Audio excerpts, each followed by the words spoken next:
Pendant 3 jours, l'équipe municipale de Parakou a sillonné les 3 arrondissements pour rendre compte de sa gestion à ses administrés. Après le premier arrondissement, ce sont les populations du deuxième qui ont reçu la délégation municipale conduite par le maire Inoussa Zimé Chabi. Au niveau du deuxième arrondissement, si vous passez dans le quartier Arafat, c'est au bord de la grande voie, vous allez voir des différentes boutiques construites d'allées et en rez-de-chaussée. Également au niveau du marché Rose-Croix, nous avons eu la construction de 3 hangars pour mettre à l'abri les intempéries, pour permettre aux femmes d'exercer leur commerce.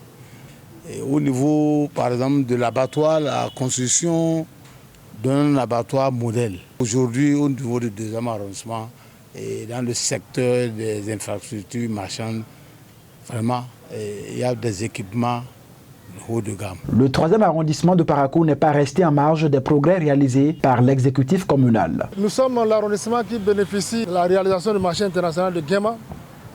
Ça fait que la mairie a concentré ses efforts beaucoup plus dans les autres arrondissements, puisque nous sommes là pour une répartition équitable des ressources. Mais à côté de ça, la mairie n'a pas croisé les bras. Elle a un projet, n'est-ce pas, de renforcer le marché de Amaouyon en y construisant quelques boutiques.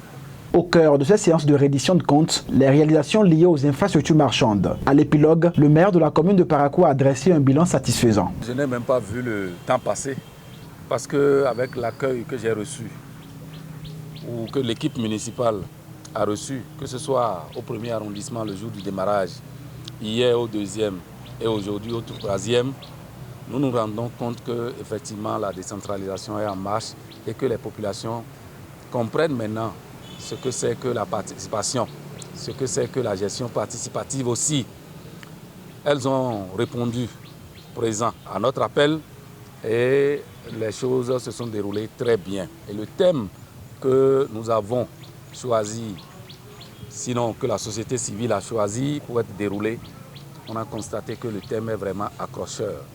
Parce qu'aujourd'hui, rien ne peut être fait sans la mobilisation des ressources. Et pour une bonne mobilisation des ressources, il faut effectivement un lieu d'échange.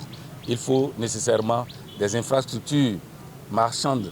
Et aujourd'hui, nous sommes passés dans chaque arrondissement pour dire aux populations, depuis 2020, sinon depuis 2019 à ce jour, ce qui a été fait dans chaque arrondissement et comment cela a été fait, quelles sont les difficultés que nous avons rencontrées, les recommandations. Et nous avons profité pour revenir sur les recommandations de l'édition dernière où les populations avaient fait des souhaits, avaient fait des recommandations. Nous sommes revenus pour leur montrer le niveau d'exécution de ces recommandations et exposer maintenant ce qui est fait actuellement. Et nous avons reçu d'elles aussi encore des recommandations. L'engagement de l'équipe municipale pour l'amélioration des conditions de vie et de travail des populations reste entier. Les populations sont donc invitées à accompagner cet élan en payant leur impôt pour une commune rayonnante. Abonnez-vous à la chaîne MP Vision TV et activez la cloche de notification pour ne plus rater nos vidéos.